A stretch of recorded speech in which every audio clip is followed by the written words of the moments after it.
আজকের এই ভিডিওতে আমরা রায়ামার্টিন পশ্চিমিত্রার ষষ্ঠ শ্রেণী তৃতীয় পর্যায়ের মূল্যায়ন 2025 অর্থাৎ ফাইনাল এক্সামের বাংলা বিষয়ে যে প্রথম প্রশ্নপত্রটি রয়েছে অর্থাৎ মধ্যশিক্ষা পর্ষদ প্রদত্ত নমুনা প্রশ্নপত্রটি আলোচনা করব। প্রথমে আমরা সিলেবাস ও নম্বর বিভাজনটা দেখে নেব। তোমাদের মূল পাঠ্য বই অর্থাৎ সাহিত্য মেলা থেকে পড়তে হবে বঙ্গ আমার জননী আমার, শহীদ যতীন্দ্রনাথ দাস, চল রে চল সবে, ভারত সন্তান, মোরা দুই সহোদর ভাই, ধরাতল, সেথায় জিততে যে চায়, হাবুর বিপদ, না পাহাড়ার পরীক্ষা, কিশোর বিজ্ঞানী, ননিতা নট আউট। এরপরে যেটা হজবরল, হজবরল থেকে তোমাদের পড়তে হবে 27 পৃষ্ঠা থেকে 45 পৃষ্ঠা। এরপর ভাষাচর্চা, ভাষাচর্চা থেকে তোমাদের পড়তে হবে ধাতুরূপ, ধাতু বিভক্তি, ক্রিয়া বিভক্তি ও ক্রিয়া, শব্দযোগে বাক্য গঠন, পত্র রচনা, বোধ পরীক্ষণ, দিনলিপি প্রভৃতি। এরপরে যেটা আছে তোমাদের নাম্বার বিভাজন, তোমরা নাম্বার বিভাজনটা দেখে নাও। তোমাদের গদ্য থেকে হবে 20 নাম্বার, কবিতা থেকে হবে 20 নাম্বার, ব্যাকরণ থেকে হবে 10 নাম্বার, সহায়ক পাঠ থেকে হবে 10 নাম্বার এবং নিমিত্তি থেকে হবে 10 নাম্বার। এই করে মোট 70 নাম্বারের পরীক্ষা হবে। প্রশ্নপত্র সমাধান করার আগে বলে দেই, আমার পরবর্তী ভিডিওগুলি বানাতে অনুপ্রাণিত করার জন্য অবশ্যই চ্যানেলটিকে সাবস্ক্রাইব করে নেবে এবং এই ভিডিওটি যদি তোমাদের ভালো লেগে থাকে তাহলে ভিডিওটিকে অবশ্যই লাইক, কমেন্ট ও শেয়ার করে দেবে। প্রথমে একে থেকে আছে, ঠিক উত্তরটি বেছে নিয়ে লেখো যে কোনো 6টি। একের 1 আছে, চিঠি পেলাম লাল মোরগের ভোর চাকানো সুর ফোড়া, পাখার গায়ে শিশুর উষার, রঙন হাসি রঙিন করা। অতীতাংশে একই অর্থযুক্ত শব্দ রয়েছে, এটা 2টি। এরপর 1 থেকে 2 যেটা আছে, তুই কিনা মাগো তাদের দেশ। এই উদ্ধৃতাংশটি বাক্যের অর্থগত শ্রেণীবিভাগ অনুসারে যাবে বিস্ময়বোধক বাক্যের দৃষ্টান্ত। এরপর এটা আছে 1-3, মনে ভাবি কত প্রেম আছে তারে ঘিরে। এখানে কবি যে বিষয়ে কথা বলেছেন এটা হবে গ্রামগুলির। এরপর 1 থেকে 4 যেটা আছে, যতীন্দ্রনাথ দাস অনশন করে মৃত্যুবরণ করেন, এটা হবে লাহোর সেন্ট্রাল জেলে। এরপরে 1 থেকে 5 যাচ্ছে, বাংলার মাস্টারমশাই সুধীর বাবুকে অবাক করেছিলেন, এটা হবে হাবুর বানিয়ে বলার ক্ষমতা। এরপরে 1 থেকে 6 যেটা আছে, ননিদা এমন এক ননিটিক্স প্রয়োগ করে ম্যাচটিকে ড্র করান। এখানে ননিটিক্স বলতে বোঝানো হয়েছে ননিদার ক্রিকেটীয় আইনের অপূর্ব প্রয়োগ। এরপরে যেটা আছে 1-7, এক একটি রতন যেন নাইবা কেউ চিনুক। উদ্ধৃতাংশে রতন বলতে কবি আসলে বোঝাতে চেয়েছেন এটা হবে নকশা আঁকা ঝিনুক। এরপরে 2 থেকে আছে, নিচে প্রশ্নগুলির উত্তর নিজের ভাষায় লেখো যে কোনো 6টি। 2 থেকে 1 যেটা আছে, বঙ্গ আমার জননী আমার কবিতাটির মূল সুর কি বলে তোমার মনে হয়, এটা হবে স্বদেশ প্রেম। এরপরে 2 যেটা আছে, বিপ্লবী যতীন্দ্রনাথ দাস ছেলেবেলা থেকে মনের মধ্যে কোন স্বপ্ন লালন করতেন। এর উত্তরটি হলো এই যে বিপ্লবী যতীন্দ্রনাথ দাস ছেলেবেলা থেকে মনের মধ্যে দেশকে স্বাধীন করার স্বপ্ন দেখতেন। এরপরে 2 থেকে 3 যেটা আছে, খুশির নুপুর ঝুমুর ঝামুর বাজছে আমার নিরালাতে। নুপুরের আওয়াজ বোঝাতে ধ্বনিবাচক শব্দ ঝুমুর ঝামুর ব্যবহার করা হয়েছে। কবিতায় নেই এমন একটি ধ্বনিবাচক শব্দ, লিখে তা বাক্যে প্রয়োগ করে দেখাও। এর উত্তরটি হলো, এর উত্তরটি আমি বলে দিচ্ছি, তোমরা এটা খাতায় লিখে নাও। কবিতায় নেই এমন একটি ধ্বনিবাচক শব্দ হলো টাপু টুপুর। এটা বাক্য প্রয়োগ করলে হবে, বৃষ্টি পড়ে টাপু টুপুর নদে এলো বান। এরপরে 2-4 যেটা আছে, অর্থাৎ তিনি বিশেষ সন্তুষ্ট নন। সুধীর বাবু যে প্রশান্তর রচনা শুনে বিশেষ সন্তুষ্ট হননি তা কিভাবে বোঝা গিয়েছিল। এর উত্তরটিও আমি বলে দিচ্ছি, তোমরা এটা খাতায় লিখে নাও। প্রশান্ত রচনা মন দিয়ে শোনার পরে সুধীর বাবুর কপালের মাঝখানে একটি ভাঁজ ফুটে উঠেছিল। ওই ভাঁজ দেখে বোঝা গিয়েছিল যে প্রশান্ত রচনা শুনে সুধীরবাবু বিশেষ সন্তুষ্ট হননি। এরপরে 2 থেকে 5 যেটা আছে, ননিদা কোন দলের খেলোয়াড় ছিলেন। ননিদা CCH ক্রিকেট দলের খেলোয়াড় ছিলেন। এরপরে 2-6 যেটা আছে, এক যে ছিল কোকিল তার মন লাগে না গানে, উড়তে পেলেই যায় সে উড়ে। এরপরে এটা হবে সবুজ বনের পানে। এরপরে 2-7 যেটা আছে, ক্ষণকাল দেখি বলে দেখি ভালোবেসে তোমার ক্ষণেক দেখার কোনো একটি স্মৃতি সম্পর্কে 2-1টি বাক্য লেখো। এটি আমি তোমাদের বলে দিচ্ছি, এটাও তোমরা খাতায় লিখে নাও। ছোটবেলায় এক বৈশাখের বিকেলে মাঠে যখন খেলছিলাম, আকাশ কালো করে কালবৈশাখী ধেয়ে এলো। মাঠ ছেড়ে বাড়ির দিকে দৌড়ালাম, হঠাৎ ভীষণ গর্জনে সামনে কোথাও বাজ পড়ল। চমকে তাকিয়ে দেখি আকাশের বুক চিরে সোনালি বিদ্যুৎ তরঙ্গ খেলে গেল। এই ক্ষণকালে দেখা বিদ্যুতের সৌন্দর্য এখনও আমার কাছে স্মরণীয় হয়ে আছে।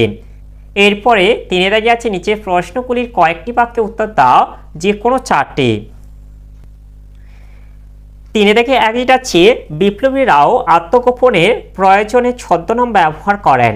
যেমন বিপ্লবী যতীন দাস কখনো রবিন বা কালীবাবু ছদ্মনাম নিয়েছিলেন, তেমনি আবার কবি বা লেখকরাও ছদ্মনামে লেখেন। যেমন রবীন্দ্রনাথের ভানু সিংহ কিংবা শরৎচন্দ্রের অনিলা দেবী প্রভৃতি। তুমি যদি বিদ্যালয়ে পত্রিকার ছদ্মনাম ব্যবহার করে লেখো তবে কি ছদ্মনাম নেবে এবং কেন, দু একটি বাক্যে লেখো। এটি আমি বলে দিচ্ছি, তোমরা এটাও খাতা লিখে নিতে পারো। আমি যদি ছদ্মনাম ব্যবহার করি তবে তা হবে অগ্রগামী। ছদ্মনাম ব্যবহার করার পিছনে আমার যুক্তি হলো, ছদ্মনামের আড়ালে থেকে আমার লেখাটি সম্পর্কে অন্যদের সমালোচনা শুনে নেওয়া যাবে, তাতে আমি নিজের লেখার মান বুঝতে পারবো। অগ্রগামী নামটি ব্যবহার করতে চাই এই কারণেই যে আমি সবসময় এগিয়ে থাকতেই পছন্দ করি, যা উক্ত ছদ্মনামের মাধ্যমে প্রকাশিত হবে। এরপরে 3-2 যেটা আছে, আমার দেশ উচ্চারণ করা মাত্রই তোমার মনের মধ্যে যে ছবি ফুটে ওঠে তা কয়েকটি বাক্যে লেখো। এর উত্তরটি আমি বলে দিচ্ছি, তোমরা এটা খাতায় লিখে নাও। আমার দেশ কথাটি উচ্চারণ করা মাত্রই আমার মনের দর্পণে জন্মভূমির সুজলা সুফলা শস্য শ্যামলা রূপে ছবি ফুটে ওঠে। আমার দেশের নদ নদী তুষার ধবল পর্বত শৃঙ্গের কথা আমার মনে পড়ে যায়। আমার মনে পড়ে গ্রাম বাংলার দুঃখে দারিদ্র্যে বসবাস করা বঙ্গমাতার করুণ মুখের ছবি। আর মনে পড়ে বীর বিপ্লবীদের রক্ত দিয়ে ছিনিয়ে নেওয়া স্বাধীনতার কথা। আমার চোখে তখন ফুটে ওঠে জাতীয় পতাকার উড্ডীয়মান ছবি। এরপরে 3-3 যেটা আছে, আমি যেন চলিয়া আছি বাহিয়া তরণী। এখানে যেন শব্দটি ব্যবহারের কারণ কি, লেখো। এর উত্তরটি হলো, এই উত্তরটি আমি বলে দিচ্ছি, এটা লিখে নাও। প্রশ্নোক্ত চরণটি রবীন্দ্রনাথ ঠাকুরের ধরাতল কবিতার অংশ। কবি এখানে কল্পনার নৌকায় যাত্রী হয়ে ভেসে চলেছেন। যেন শব্দটির মাধ্যমে সংশয় প্রকাশ করা হয়। কবি জানেন তার চোখে যে ছবি ফুটে উঠেছে তা বাস্তবের নয়, কল্পনা। তাই তিনি তরণী অর্থাৎ নৌকায় ভেসে চলাকে যেন শব্দ দ্বারা সন্দিগ্ধ করে তুলেছেন। এরপরে 3-4 যেটা আছে, 2 জনারি মাঠের ভাই সমান বৃষ্টি ঝরে। এখানে 2 জনারি বলতে কবি কাদের বুঝিয়েছেন? প্রশ্নোক্ত অংশে 2 জনারি বলতে কবি ভারত মাতার 2 সন্তান অর্থাৎ হিন্দু মুসলিমকে বুঝিয়েছেন। এরপর যেটা হচ্ছে সমান বৃষ্টি ঝরে বলার কারণ কি, এর উত্তরটি হলো, একই আকাশের নিচে হিন্দু ও মুসলিম উভয় জমি ঈশ্বর বা আল্লাহর কৃপা দৃষ্টিতে উভয়ের জমি সমানভাবে ধৌত হয়। পরম কৃপাময়ের আকাশ থেকে ঝরে পড়া বৃষ্টি ভারত মায়ের 2 সন্তানের জমিকেই সমানভাবে ফলনযোগ্য করে তোলে। ঈশ্বরের করুণা দৃষ্টি উভয়ের উপর সমানভাবে বর্ষিত হয়, তাই সমান বৃষ্টি ঝরে বলা হয়েছে। এরপরে 3-5 আছে, হাবুর বিপদ গল্পে প্রফুল্ল রচনা বই থেকে কপি করে এনেছিল। লেখার ক্ষেত্রে কোন পদ্ধতি অনুসরণ যোগ্য বলে তোমার মনে হয়? এর উত্তরটি হলো, এর উত্তরটি আমি বলে দিচ্ছি, তোমরা এটা লিখে নেবে খাতায়। লেখার ক্ষেত্রে মৌলিকতা অর্থাৎ নিজস্বতা থাকা একান্তভাবেই প্রয়োজনীয়। শুধু পাঠ্যপুস্তকের উপর নির্ভর করা ঠিক নয়। পরিবেশ অর্থাৎ প্রকৃতি থেকে অভিজ্ঞতা অর্জন করতে হবে, আর সেই অভিজ্ঞতার আলোকে নিজের লেখাকে বাস্তবমুখী করে তুলতে হবে। নিজস্ব ভাব ভাষার প্রয়োগে বর্ণিত বিষয়কে প্রাঞ্জল করে তোলা প্রয়োজন। লেখার ক্ষেত্রে এই পদ্ধতি অনুসরণ করা উচিত বলে আমি মনে করি। এরপরে 3-6 যেটা আছে, চিঠি পেলুম কিচিরমিচির বাবুই পাখির বাসা থেকে বলতে চিঠি কবিতায় কবি কি বুঝিয়েছেন? এর উত্তরটি হলো, বাবুই পাখিকে শিল্পী পাখি বলা হয় কারণ বাসা বানানোর ক্ষেত্রে বাবুই অসামান্য শিল্প দক্ষতার পরিচয় দেয়। তালের পাতার অপূর্ব বুনেটে তার বাসা হয়ে ওঠে শিল্প মাধুর্যময়। বাবুইয়ের কিচিমিচি ধ্বনিময় চিঠির প্রকাশ যেন কবি অনুভব করে উক্ত বাসার শিল্প সৌন্দর্যে। এরপরে 3-এর সাত যেটা হচ্ছে বিষ্টু কি পাগল হয়ে গেল, বিষ্টুর আচরণকে সত্যিই কি তোমার পাগলামি বলে মনে হয়? এর উত্তরটি হলো বিষ্টু বল করতে দৌড় শুরু করেও বল করেনি। সে বল হাতে কখনো লাফাচ্ছে, কখনো গোল হয়ে মাঠে চক্কর খাচ্ছে, কিন্তু বল করছে না। তার এরূপ আচরণকে পাগলামি বলে মনে হতেই পারে, কারণ স্বাভাবিকভাবে কোনো খেলোয়াড় বল করতে গিয়ে বিষ্টুর মতো আচরণ করবে না। তবে আমি বিষ্টুর আচরণকে পাগলামি মনে করি না, কারণ গল্প থেকে আমরা জানতে পেরেছি যে ননিদার পরামর্শ মতোই বিষ্টু এইরকম আচরণ করছে, যাতে খেলা অমীমাংসিত থাকে। এরপরে 4 যেটা আছে নিচের প্রশ্নগুলির উত্তর নিজের ভাষায় লেখো, যে কোনো 4টি। 4-1 যেটা আছে এই বঙ্গদেশ বা বঙ্গভূমি তোমার কাছে কেন প্রিয় সে সম্পর্কে জানিয়ে বন্ধুকে একটি চিঠি লেখো। এর উত্তরটি হলো, এই যে তোমরা চিঠিটা লিখে নাও।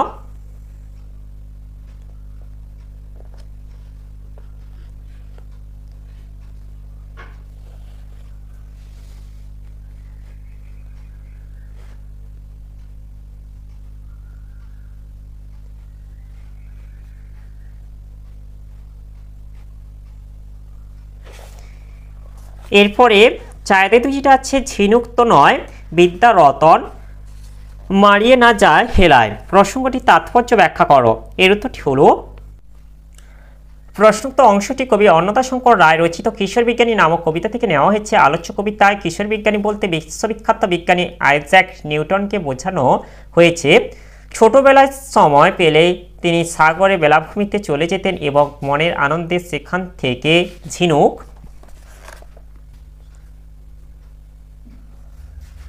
সংগ্রহ করতেন, আর বড় হয়ে তার সেই নেশায় পরিণত হয়েছিল জ্ঞান আহরণের নেশাতে।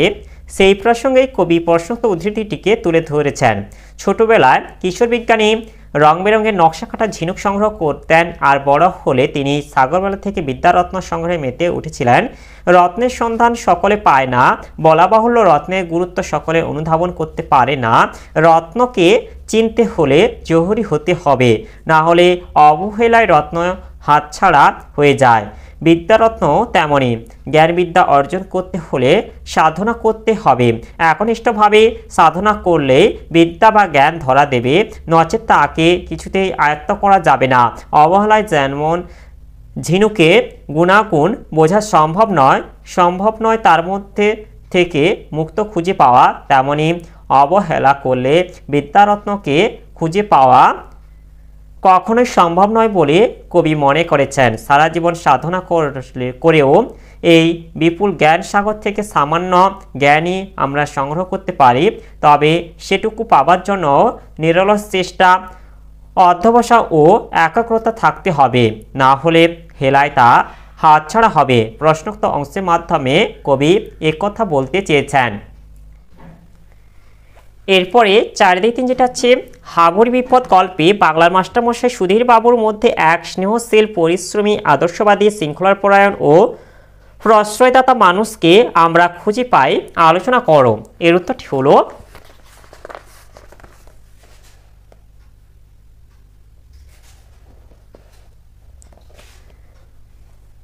হাবুর বিপদ গল্পে বাংলার মাস্টারমশাই সুধীরবাবু চরিত্রে কতগুলি গুণের প্রকাশ ঘটেছে, গল্পের প্রেক্ষাপটে সেগুলি আলোচনা করা হলো। রচনার ক্লাসে সুধীরবাবু কয়েকটি ছাত্রের মুখে তাদের লিখে আনা রচনা মন দিয়ে শোনেন, তারপর সব খাতা বাড়িতে নিয়ে যান তিনি এবং ছাত্রদের ভুল শুধরে দেন, অর্থাৎ ছাত্রদের লেখার উন্নতির জন্য পরিশ্রম করতে তিনি দ্বিধা করেন না। এরপরে যেটা হচ্ছে ছাত্ররা সকলেরই যাতে বাড়ির কাজ করে আনে সেদিকে তিনি কঠোর দৃষ্টি দিতেন। সকলের রচনাকে শুধরিয়ে দেওয়া, অন্যায়কে প্রশ্রয় না দেওয়া, ছাত্রদের পড়াশোনা ও কর্তব্যে অবহেলা করাকে তিনি মেনে নিতে পারেননি। নিজের কাজের প্রতিও শ্রদ্ধাশীল ছিলেন তিনি। এ থেকে তার চরিত্রে আদর্শ, নিষ্ঠা ও শৃঙ্খলাপরায়ণতার পরিচয় পাওয়া যায়। নিতাই মায়ের অসুখের মিথ্যা অজুহাত দিলে তিনি নিতাইকে সামান্য কয়েকটি কথা বলেই ক্ষমা করে দিয়েছেন। হাবুর রচনার প্রশংসা করে তিনি হাবুকে উৎসাহিত করেছেন। ছাত্রদের প্রতি স্নেহশীল ছিলেন, বলেই তো তিনি সব ছাত্রের উন্নতি আশা করতেন। ছেলেদের কাছ থেকে পড়া বা লেখা আদায় করার জন্য তিনি কঠোর নীতি গ্রহণ করলেও তার দরদি মানসিকতার জন্য নিতাই বা হাবুলের আচরণকে সামান্য হলেও প্রশ্রয় দিয়েছেন। তবে সেটা তাদের পক্ষে ভালো হবে ভেবেই করেছেন। এভাবেই সুধীরবাবুর মধ্যে এক স্নেহশীল, পরিশ্রমী, আদর্শবাদী, শৃঙ্খলাপরায়ণ ও প্রশ্রয়দাতা মানুষকে আমরা খুঁজে পাই। এরপরে যেটা হচ্ছে স্বাধীনতা সংগ্রামী যতীন দাসের আপসীন জীবন সংগ্রামের কথা সংক্ষেপে নিজের ভাষায় লেখো। এর উত্তরটি হলো, স্বাধীনতা সংগ্রামী যতীন্দ্রনাথ দাস ছিলেন অগ্নিযুগের একজন বীর বিপ্লবী। জাতীয় আন্দোলনে তিনি সুভাষচন্দ্র বসুর অনুগামী ছিলেন, তাই তারই মতো আপসীন সংগ্রামী চেতনা ছিল তার হৃদয়ে। মাত্র 15 থেকে 16 বছর বয়সেই তিনি ব্রিটিশ বিরোধী সংগ্রামে জড়িয়ে পড়েন এবং আমৃত্যু সেই কাজে অবিচল থাকেন। বৈপ্লবিক কাজের সঙ্গে যুক্ত থাকার অভিযোগে 1925 সালের ডিসেম্বর মাসে কলকাতায় যতীন দাসকে গ্রেপ্তার করে ইংরেজ পুলিশ প্রথমে মেদিনীপুর ও পরে ময়মনসিংহ জেলে পাঠানো হয়। তাকে সেখানে বিপ্লবীদের উপরে অকথ্য অত্যাচারের প্রতিবাদে অনশন শুরু করেন তিনি। তখন তাকে পাঠিয়ে দেওয়া হয় পাঞ্জাবের দুর্গম মিয়ানওয়ালি জেলে। 1928 সালে কলকাতায় এনে তাকে মুক্তি দেওয়া হয়। 1929 সালের 14 জুন লাহোর ষড়যন্ত্র ঘটনায় জড়িত থাকার অভিযোগে যতীন দাসকে গ্রেপ্তার করে ব্রিটিশ সরকার। 25 জুন 15 জন সহযোদ্ধার সঙ্গে যতীন দাসকেও লাহোর সেন্ট্রাল জেলে বদলি করা হয়। জেলের মধ্যে পুলিশি নির্যাতনের বিরুদ্ধে তিনি আমরণ অনশন শুরু করেন 13 জুলাই। সারাদিন নিরুদ্রব্যে কাটার পরে 20 জুলাই জেল সুপারিনটেন্ডেন্ট আটজন শক্তিশালী পাঠানের সাহায্যে তাকে জোর করে অনশন ভাঙানোর চেষ্টা করে। জেলের ডাক্তার যতীন দাসের নাকে সরু নল ঢুকিয়ে তাতে দুধ ঢালতে শুরু করে। কোনো উপায় না দেখে যতীন দাস ইচ্ছাকৃতভাবে কাশতে থাকেন, ফলে খাদ্যনালী থেকে নল সরে যায় শ্বাসনালীতে, ফলে কিছুটা দুধ ফুসফুসে ঢুকে যায় এবং তিনি জ্ঞান হারান। 48 ঘন্টা পরে তাঁর জ্ঞান ফিরলেও কথা বলার শক্তি হারিয়ে যায়। ধীরে ধীরে তাঁর সারা দেহ বধির হয়ে পড়তে থাকে। এভাবে 50 দিনের মাথায় তাকে সত্য সাপেক্ষে মুক্তি দিতে চাইলে যতীন দাসের বাবা ও ভাই ঘৃণা ভরে সেই প্রস্তাব প্রত্যাখ্যান করেন। অনশনের 55 দিনের মাথায় কৌশলে এক গুপ্তচরের মাধ্যমে যতীন দাসের পক্ষে জামিনের আবেদন করে সরকার। যতীন দাসকে কারাগারের বাইরে নেওয়ার চেষ্টা করলে সহবিপ্লবীগণ সেলের চারপাশে শুয়ে বিপ্লবী যতীন দাসকে তাঁর কক্ষ থেকে সরিয়ে নিতে বাধা দেন। অবশেষে 63 দিনের দিন আপসীন বিপ্লবী যতীন দাস মৃত্যুবরণ করেন।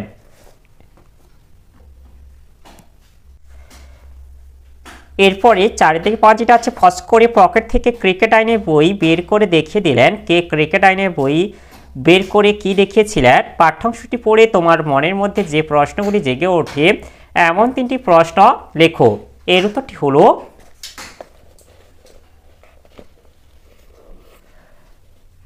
ক্রিকেটের আইনের বই বের করে দেখেছিলেন সিসিএইচ দলের খেলোয়াড় ননিদা। তিনি ক্রিকেটের আইনের বই থেকে দেখান যে বোলার কতখানি দৌড়ে এসে বল করবে সেই সম্পর্কে বইয়ে কিছু লেখা নেই, অর্থাৎ বল ডেলিভারির আগে পর্যন্ত সারাদিন ও সে ছুটতে পারে।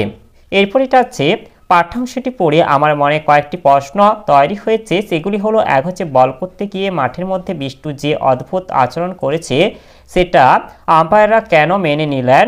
এরপরে 2টা আছে, বিষ্টু ভালো দৌড়াতে পারে একথা মেনে নিলেও তার পক্ষে কয়েক ঘন্টা ধরে লাফানো দৌড়ানো সম্ভব কিনা সে বিষয়ে আমার সংশয় আছে। এরপর 3টা আছে, বিষ্টু শেষ ডেলিভারিটি যখন ব্যাটসম্যানকে পরাজিত করে দ্বিতীয় স্লিপের পেটে গিয়ে জমলো, তখনই তো বোঝা গেল যে বলটা অনেক ওয়াইড ছিল, কিন্তু আম্পায়ার ওয়াইড দিলেন না কেন?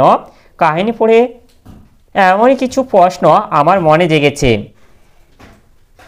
এরপরে 4 থেকে 6 যেটা আছে, ধরাতল কবিতায় কবি কাল্পনিক নৌকাযাত্রার যে যে দৃশ্য দেখেছেন এমন 2টি ছবির কথা লেখো। তুমি নৌকায় বা বাসে বা ট্রেনে যেতে যেতে যা জেনেছো তার বিবরণ দিয়ে কয়েকটি বাক্যে একটি অনুচ্ছেদ লেখো। এর উত্তরগুলি হলো,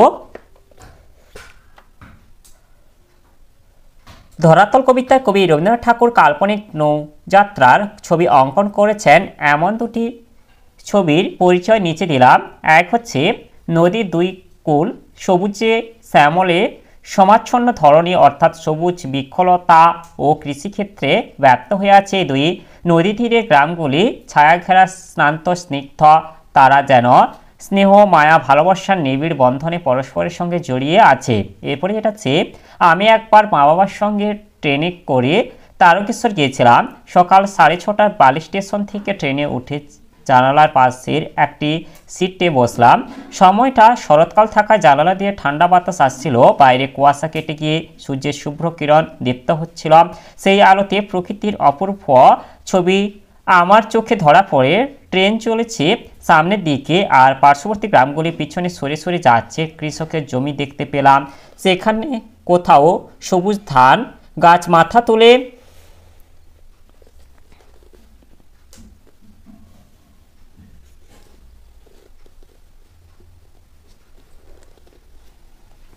দাঁড়িয়ে আছে, কোথাও বা সবজি ক্ষেত ছড়িয়ে ছিটিয়ে আছে। ওই সকালেই দেখলাম কিছু মহিলা ক্ষেত থেকে সবজি তুলে একত্রিত করছেন, হয়তো সামনাসামনি হাট বা বাজারে নিয়ে যাবেন। ট্রেন রাস্তার দুই পাশে খালের মতো জলা পানি ফলা হয়ে আছে। বুক পর্যন্ত জলে দাঁড়িয়ে বাচ্চা বাচ্চা ছেলেমেয়েরা মুঠোয় ভরে পানি ফল তুলছে। সেগুলি বিক্রি করে কিছু পয়সা পাবে, যা তাদের মা বাবা হাতে তুলে দেবে। আমরা যখন আনন্দ করছি, ওরা তখন জীবন ধারণের লড়াইয়ে ব্যস্ত। কত গ্রাম জলাভূমি মাঠ পিছনে ফেলে এগিয়ে চলেছে আমাদের ট্রেন। এক সময় পৌঁছে গেলাম গন্তব্যে।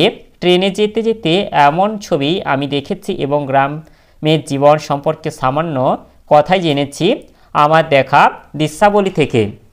এরপরে 4 থেকে 7 আছে বাইরে শুধু রঙের তফাৎ, ভিতরে ভেদ নাই। উদ্ধৃতাংশটির তাৎপর্য বুঝিয়ে দাও। এর উত্তরটি হলো প্রশ্নোক্ত অংশটি কবি কাজী নজরুল ইসলামের মোরা দুই সদর ভাই নামক কবিতা থেকে নেওয়া হয়েছে। ভারত মাতার দুই সন্তান হিন্দু ও মুসলমান, বর্ণে বর্ণে ভেদ থাকলেও তাদের অন্তরে যে একই ভাবতরঙ্গ ধ্বনিত হয়, সেই প্রসঙ্গে কবি উদ্ধৃতিটি ব্যবহার করেছেন। কবি বলেছেন, একই পৃথিবীর সৃষ্টি, হিন্দু ও মুসলমান একই সৃষ্টিকর্তা, তাদের জন্মদাতা, তাকেই কেউ বলেন ঈশ্বর, আবার কেউ বলেন আল্লাহ। একই দেশ জননীর কোলে তারা লালিত পালিত হন। কবি বলেছেন, হিন্দু বা মুসলমানের মধ্যে যে তফাৎ তা তো ধর্মগত বা আচরণগত, মনের দিক থেকে তাদের কোনো তফাৎ নেই, কারণ তারা দুই সহোদর ভাই, একে অপরের আনন্দে আনন্দ পায়, একে অপরের দুঃখে বেদনাধীন হয়। দেশের বুকে যখন বিপদ আসে তা দুই সম্প্রদায়কেই কষ্ট দেয়, আবার সুখের বৃষ্টিতেও স্নাত হয় উভয়ই। অর্থাৎ ধর্ম জাতিগত বিভেদ শুধু বাইরে ভেদ, হৃদয় দিয়ে অনুভব করলে বোঝা যাবে যে হিন্দু ও মুসলমানের ভিতরে ভেদ নেই।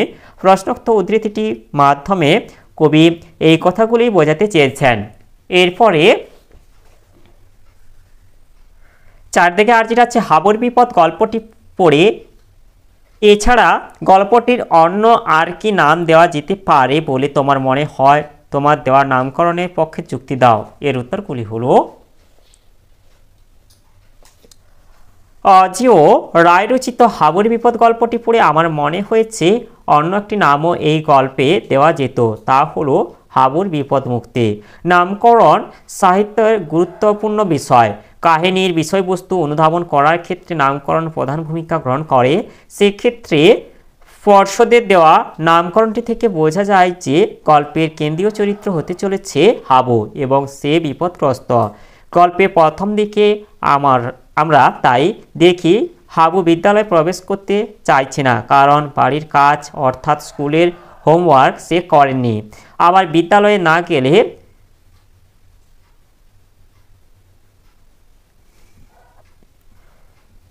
যে কারণ দেখাতে হবে বাড়িতে, তাতে বাবার কাছেও প্রহার মিলতে পারে। অর্থাৎ দুই দিক থেকেই বিপদ রয়েছে। শেষ পর্যন্ত বিদ্যালয়ে গিয়ে বিপদেই পড়েছে। এই পর্যন্ত পর্ষদের নামকরণ যথার্থ, কিন্তু এরপরে গল্পটি অন্যদিকে মোড় নেয়। বিপদ থেকে মুক্তি পাওয়ার জন্য হাবু সচেষ্ট হয়ে ওঠে। নিজের উপস্থিত বুদ্ধি প্রয়োগ করে সে রচনা পাঠ করতে থাকে। হাতে একটি খাতা খুলে সেদিকে তাকে এমনভাবে বানিয়ে বানিয়ে সে রচনা বলতে থাকে যে মনে হয় খাতা থেকে দেখেই সে রচনা পাঠ করছে। প্রথমে মাস্টারমশাই সুধীরবাবু ধরতে না পারলেও ভাবু ধরা পড়ে যায়, তবে শেষ অবধি সুধীরবাবুর কাছ থেকেও প্রশংসা পেয়েছে সে এবং বিপদ থেকে মুক্তি লাভ করেছে। অর্থাৎ আমার মনে হয় বিপদগ্রস্ত হাবু কীভাবে বিপদ থেকে মুক্তি লাভ করলো এবং সেই ঘটনাকে কেন্দ্র করেই বিদ্যালয়ে অন্যান্য ছেলেদের কার্যাবলী প্রকাশ ঘটানোর ইচ্ছে লেখকের লেখার মধ্যে দিয়ে প্রকাশিত হয়েছে। অর্থাৎ বিপদগ্রস্ত হওয়ার থেকেও বেশি প্রাধান্য পেয়েছে বিপদমুক্তি প্রয়াস। তাই গল্পটির নামকরণ হাবুর বিপদমুক্তি রাখা যেত বলে আমি মনে করি।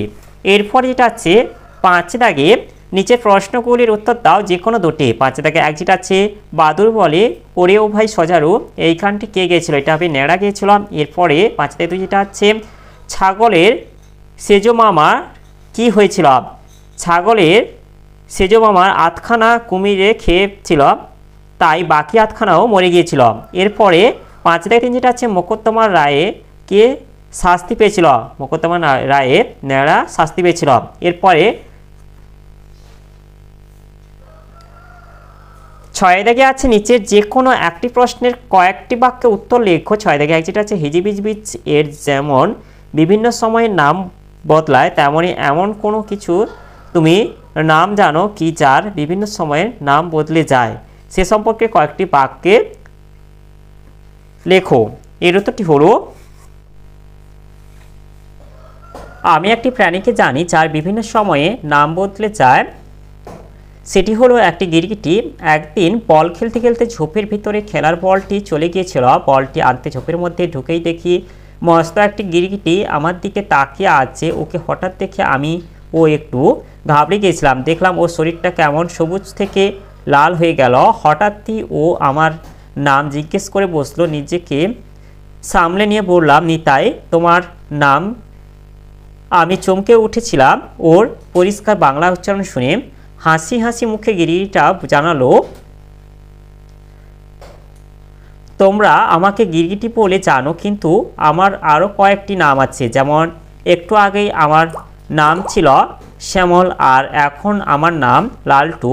আমি বিস্ময়ের সঙ্গে প্রশ্ন করলাম, এমন আবার হয় নাকি? সময়ে সময়ে নাম বদলে যায় নাকি? গিরগিটিটা একটু হেসে নিয়ে বলল, আমি সবুজ ঝোপের মধ্যে মিশেছিলাম তো তখন আমার নাম ছিল শ্যামল, আর তোমাকে দেখে একটু ভয়ে পেয়ে আমার গায়ের রং লাল করে ফেলেছি, তাই এখন আমার নাম লালটু, বুঝলে কি না? আমি কিছু একটা বলতে যাচ্ছিলাম, হঠাৎ প্রাণীটা আম গাছে উঠে কোথায় যেন মিলিয়ে গেল। এমনই একটি প্রাণীর সঙ্গে আমার দেখা হয়েছিল যে নানা সময়ে নাম বদলাতো। এরপরে 6 দাগে 2 যেটা আছে পেঁচা গম্ভীর হয়ে বলল, সবাই এখন চুপ করো, আমি মোকদ্দমার রায় দেব। পেঁচার এই রায় দেওয়ার ঘটনাটি নিজের ভাষায় গুছিয়ে লেখো। এর উত্তরটি হলো আদালতে অর্থাৎ বিচার সভায় যখন শোরগোল পড়ে গেছে, পেঁচা তখন গম্ভীরভাবে সবাইকে চুপ করতে বলে, কারণ সে এবার রায় দেবে। খরগোশকে সে হুকুম দিয়ে বলল সে যা বলছে তা যেন সে লিখে নেয়, কিন্তু আসামিকে তার খোঁজ চলল। তখন তাড়াতাড়ি ভুলিয়ে ফালে ন্যাড়াকে আসামি হিসেবে দাঁড় করানো হলো। ন্যাড়া খুব বোকা ছিল, পয়সা পাবে ভেবে সে আসামি হতে কোনো আপত্তি করলো না। বিচারক অর্থাৎ পেঁচা বিচারের রায় দিয়ে বললেন যে ন্যাড়া 3 মাস জেল এবং 7 দিনের ফাঁসি হবে। এই রায় শুনে কথক ভাবছেন এমন অন্যায় রায়ের প্রতিবাদ করবেন। এমন সময় ব্যাকরণ সিং পিছন থেকে তেড়ে এসে কথককে ঢু মেরে তার কান কামড়ে দিল। বিচার সভায় পেঁচার রায় দেওয়ার ঘটনাকে কেন্দ্র করে এমনই ঘটনা ঘটেছিল। এরপরে 7 দাগে যেটা আছে নিচের যে কোনো একটি প্রশ্নের উত্তর দাও। 7 দাগে 1 যেটা আছে হযবরল বইটির কোন চরিত্র তোমার সবচেয়ে প্রিয় এবং কেন তা নিজের ভাষায় লেখো। এর উত্তরটি হলো সুকুমার রায় রচিত হযবরল গ্রন্থে কয়েকটি চরিত্র নানাভাবে আমার মনকে আনন্দিত দিয়েছে। প্রতিটি চরিত্রের নিজস্বতা আছে যা আমাদের মনকে আকর্ষণ করে। এমনই একটি চরিত্র হলো হিজিবিজবিজ। নানা কারণে এই চরিত্রটি আমার সবথেকে বেশি ভালো লেগেছে। সাহিত্যিক সুকুমার রায়ের সৃষ্টি একটি চরিত্র হলো হিজিবিজবিজ। এই চরিত্রটি অনাবিল হাস্যরসের আধার। সে নিজেও হাসে, আবার তার কর্মকাণ্ডের ফলে অন্যরাও হাসে। একটি ঝোপের মধ্যে কথক তাকে আবিষ্কার করে। হিজিবিজবিজের বর্ণনা দিতে গিয়ে কথক বলেন, একটা জন্তু, মানুষ না, বাঁদর, পেঁচা না, ভূত ঠিক বোঝা যাচ্ছে না, সে খালি হাত পা ছড়ে আর কথায় কথায় হাসে। এমন চেহারার এবং অদ্ভুত আচরণকারী জীবকে সকলেরই ভালো লেগে যায়। নানা প্রকারের অদ্ভুত অদ্ভুত গল্প কথা তার মাথায় গিজগিজ করে। যেমন পৃথিবী যদি চ্যাপ্টা হতো তাহলে সব জল গড়িয়ে পৃথিবী কাদাময় হয়ে উঠতো, আর তাতে সব মানুষ ধপ্পা ধপ আছাড় খেয়ে পড়তো। কুলফি বরফ খেতে গিয়ে কেউ যদি ভুল করে সাজি মাটি খেয়ে ফেলে তাহলে কি হবে, সে কথা ভাবতেই সে হেসে গড়িয়ে পড়ে। সব থেকে মজার হলো তার নামকরণ। সে এক এক সময়ে নিজের নাম এক এক রকম বলে, এমনকি তার বাবার নামও সময়ে সময়ে পাল্টে যায়। বিচার ব্যবস্থা নিয়ে তার মন্তব্য সত্যি ভাবনার বিষয়। নির্মল হাস্যরসের আধার এই চরিত্রটি তার কথা বা আচরণের মাধ্যমে যেমন আনন্দ দেয় তেমনই ভাবায় ও আমাদের। এই সকল কারণে হিজিবিজবিজ চরিত্রটি আমার সর্বাধিক প্রিয়। এরপরে 7-2 যেটা আছে, কাক, শিয়াল, পেঁচা, বেড়াল, কুমির, বাদুড়, সজারু, ছাগল এবং কোলা ব্যাঙ, এদের মধ্যে কয়েকজনকে বেছে নিয়ে তুমি একটি ছোট্ট গল্প লিখে দেখাও। এটি এই যে তোমরা দেখে নাও, আমি আর এটা বলে দিচ্ছি না, বড় হবে বলে ভিডিওটি, তোমরা এটা দেখে লিখে নাও খাতায়।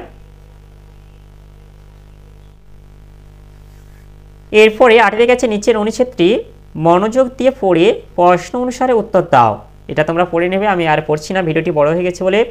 8 যেটা আছে, আমাদের কি ভীষণ ভয় দেখিয়েছিল, কে ভয় দেখেছিল? এটা তো হলো ভালুকের নখের মতো শক্ত পাকা অঙ্কটা ভয় দেখেছিল। এরপরে 8-2 যেটা আছে, নতুন করে লিখতাম আর মুছে ফেলতাম, এর কারণ কি ছিল? এর তো হলো অঙ্কটাকে তুচ্ছ করে ভয়ের প্রতিশোধ নেওয়ার জন্য বক্তা ব্ল্যাকবোর্ডে নতুন করে অঙ্কটা লিখতেন আর মুছে ফেলতেন। এরপরে 8-3 যেটা আছে, কিন্তু তার চেয়ে বেশি খুশি হতাম যেদিন আবার স্কুল খুলতো। এই বাক্যটি থেকে সমাপিকা ক্রিয়া খুঁজে বের করে লেখো, এটা হবে খুলতো। এরপরে 8-4 যেটা হচ্ছে, ব্ল্যাকবোর্ডে সাদা খড়ির লেখা পুরনো অঙ্কগুলি স্কুলের শিবুমা আলী ভালো করে মুছে রাখেনি। গঠনগতভাবে এই বাক্যটি কোন প্রকার? এটা হবে সরল বাক্য। এরপরে 8-5 যেটা আছে, তোমার গরমের ছুটির পরে স্কুল খোলার দিনটিকে মনে করে তুমি একটি দিনলিপি লেখো। তোমরা এটা লিখে দেবে। এরপরে 8-6 যেটা আছে, নতুনত্ব এর পদান্তরিত রূপটি অনুচ্ছেদ থেকে খুঁজে নিয়ে লেখো, এটা হবে নতুন। এরপরে 8-7 যেটা আছে, বার ও বার প্রায় সমচ্চারিত শব্দ দুটি ভিন্ন ভিন্ন অর্থ দুটি লেখো। বয়াকার বার মানে এটা হচ্ছে দিন বা দিবস, আর বয়াকার অর বার মানে এটা হচ্ছে বৃদ্ধি পাওয়া। এরপরে 8-8 যেটা আছে, ব্ল্যাকবোর্ডে সাদা খড়ে লেখা পুরনো অঙ্কগুলি এই বাক্যাংশে কোন শব্দটি মৌলিক শব্দের উদাহরণ? এটা হবে সাদা। এরপরে 8-9 যেটা আছে, বড় ভালো লাগতো স্কুলটাকে, এই বাক্য থেকে বিভক্তি এবং নির্দেশকটিকে খুঁজে বের করে লেখো। এখানে বিভক্তি হচ্ছে কে এবং নির্দেশকটা হচ্ছে টা। এরপরে 8-10 যেটা হচ্ছে, বারবার নতুন করে লিখতাম আর মুছে ফেলতাম, জটিল বাক্যে রূপান্তরিত করো। এটি জটিল বাক্যে রূপান্তরিত করলে হবে বারবার নতুন করে যা লিখতাম তা আবার মুছে ফেলতাম। এরপরে 8-11 যেটা আছে, অঙ্কটাকে তুচ্ছ করে আমরা সেই ভয়ে প্রতিশোধ নিতাম, যৌগিক বাক্যে রূপান্তরিত করো আছে। এটা রূপান্তরিত করলে আমরা অঙ্কটাকে তুচ্ছ করতাম এবং সেই ভয়ের প্রতিশোধ নিতাম। এরপরে 9 যেটা আছে, 9 নিচের যে কোনো একটি বিষয় অবলম্বন করে একটি অনুচ্ছেদ লেখো। 9-1 যেটা আছে, তোমার শখ। 9-2 যেটা আছে, বিদ্যালয় পরিবেশ দিবস উদযাপন। 9-3 যেটা আছে, তোমার প্রিয় বাঙালি বিজ্ঞানী। 9-4 যেটা আছে, খেলার আনন্দ। এগুলি আমি কমিউনিটিতে পোস্ট করে দেবো, তোমরা গিয়ে দেখে নেবে। এরপর 10 যেটা আছে, ঠিক উত্তরটি বেছে নিয়ে লেখো যে কোনো 4টি। 10-1 যেটা আছে, ধ্বনি শব্দের অর্থ আওয়াজ বা শব্দ, আর ধ্বনি দন্তের সেই ধ্বনি শব্দটির অর্থ হলো এটা বেশ সুন্দরী। এরপরে 10-2 যেটা আছে, সোমা রোজ গান গায়, এই বাক্যটিতে পদের সংখ্যা এটা হবে 4। এরপরে 10-3 যেটা আছে, সে শুধু দেখে, এই বাক্যটিতে দেখে হলো এটা হবে অকর্মক্রিয়া। এরপরে 10-4 যেটা আছে, ওভারশেষ, এই বাক্যটি বাক্যের অর্থগত প্রকারভেদ অনুসারে এটা হবে ইতিবাচক বাক্য। এরপরে 10-5 যেটা আছে, যত বেশি বই পড়বে তত বেশি জানবে, এই জটিল বাক্যের রেখাঙ্কিত পদ্ধতি হলো এটা হবে নিত্য সম্বন্ধী সর্বনাম। তাহলে আজকের ভিডিওতে আমরা ষষ্ঠ শ্রেণী বাংলা বিষয়ের যে প্রথম প্রশ্নপত্রটি ছিল অর্থাৎ মধ্যশিক্ষা পর্ষদ নমুনা প্রশ্নপত্রটি আমরা সমাধান করলাম। আর ভিডিওটি শেষ করার আগে বলে দিই, তোমরা যারা এখনও পর্যন্ত আমার চ্যানেলটিকে সাবস্ক্রাইব করেনি অবশ্যই চ্যানেলটিকে সাবস্ক্রাইব করে নেবে এবং বেল আইকনটি অল করে দেবে পরবর্তী ভিডিওগুলির নোটিফিকেশন তাড়াতাড়ি পাওয়ার জন্য।